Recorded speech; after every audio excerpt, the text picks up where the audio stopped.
Assalamualaikum warahmatullahi wabarakatuh. Salam sejahtera bagi kita semua. Sebelum saya presentasi, saya akan memperkenalkan diri terlebih dahulu. Nama Reksi Saputra, dari mahasiswa UIN Raden Patah Palembang, Fakultas Adab dan Humaniora, jurusan Politik Islam. Di sini saya akan memaparkan presentasi mata kuliah Politik Gender. Yang pertama, saya akan menjelaskan feminisme dan ruang lingkup. Feminisme ditinjau secara etimologis berasal dari bahasa Latin, atau yang bisa disebut femina, yang berarti perempuan. Kata tersebut diadopsi dan digunakan oleh berbagai bahasa di dunia. Feminisme ini adalah sebuah kata yang sebenarnya tidak mempunyai arti pasti yang dapat diformulasikan sebagai definisi, karena setiap gerakan feminisme memiliki kepentingan masing-masing yang ingin diperjuangkan. Feminisme ini juga sering disebut sebagai gerakan wanita yang menuntut persamaan hak sepenuhnya antara kaum pria dan perempuan. Dan menurut para ahli feminisme, menurut Wald mengartikan feminisme sebagai sebuah teori yang mengungkapkan harga diri pribadi semua perempuan. Pada pemahaman ini, seorang perempuan akan percaya pada diri mereka sendiri. Dan menurut Budianta, mengartikan feminisme sebagai suatu kritik ideologis terhadap cara pandang yang mengabaikan permasalahan, ketimpangan dan ketidakadilan dalam pemberian peran dan sosial berdasarkan perbedaan jenis. Dan selanjutnya, saya akan menceritakan atau mempresentasikan sejarah feminisme. Sejarah feminisme dapat kita ketahui perjalanannya dengan faktor kelahirannya dengan tujuan dan latar belakang yang berbeda-beda.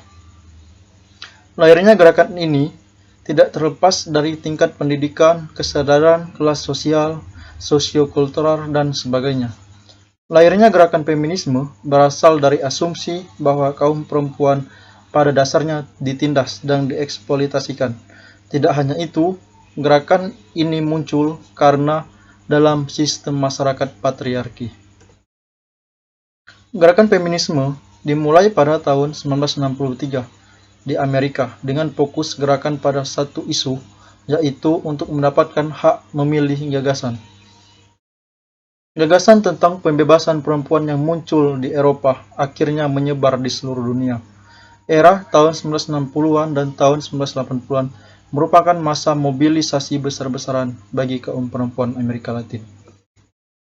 Di sini, aliran-aliran dalam feminisme itu dibagi menjadi 9. Yang pertama, feminisme liberal, kedua, feminisme radikal, yang ketiga, feminisme marxis, yang keempat, feminisme sosialis, yang kelima, feminisme postmodern, yang keenam, black feminisme, dan yang terakhir, feminisme Islam. Politik gender dan perkembangannya. Politik gender di era modern ini telah mengalami perubahan secara signifikan, karena beberapa negara di dunia sangat banyak kaum perempuan memimpin posisi penting. Politik gender adalah politik yang melibatkan kaum laki-laki dan perempuan dalam proses perumusan kebijakan negara dengan tegas di antara satu golongan dengan golongan lainnya. Tentang asal-muasal politik gender mengikuti pendapat yang dikemukakan oleh Schwartz dan Renninger dalam Jenny Mukhtar, bahwa feminisme pada gelombang ketiga mengkritik dan mengevaluasi peran sosial kaum laki-laki dan perempuan dapat hidup berdampingan secara damai. Perjuangan perempuan muncul dari adanya kesadaran perempuan akan ketertinggalan dibandingkan dengan laki-laki dalam berbagai aspek kehidupan. Untuk mengejar ketertinggalannya tersebut telah dikembangkan konsep emansipasi atau kesamaan antara kaum perempuan dan laki-laki, dengan timbulnya gerakan global yang dipelopori oleh perempuan dan mencapai suatu keberhasilan. Contoh analisis dalam politik gender di Indonesia. Yang pertama, peningkatan keterwakilan politik perempuan di Indonesia sudah ramai sejak tahun 1998.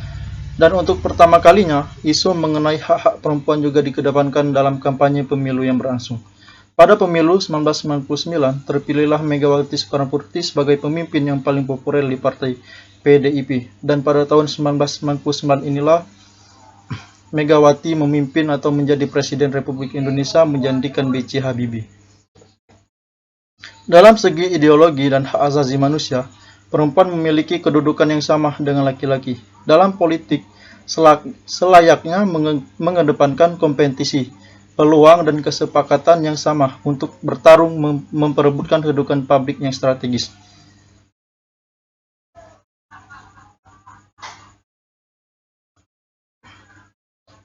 Pada penyelenggaraan pemilu di Kabupaten Musirawas mencalonkan pasangan bupati dan wakil bupati perempuan pada tahun 2020. Di sini saya mengambil contoh pada pemilihan Kabupaten Musirawas. Dari hasil perhitungan suara KPUD, di mana pasangan perempuan ini unggul sementara dalam perolehan suara. Dalam analisis partisipasi perempuan di Pilkada Musirawas, terdapat berbagai partisipasi perempuan dan proses demokrasi menunjukkan perempuan memiliki hak politik meningkatkan peran gender.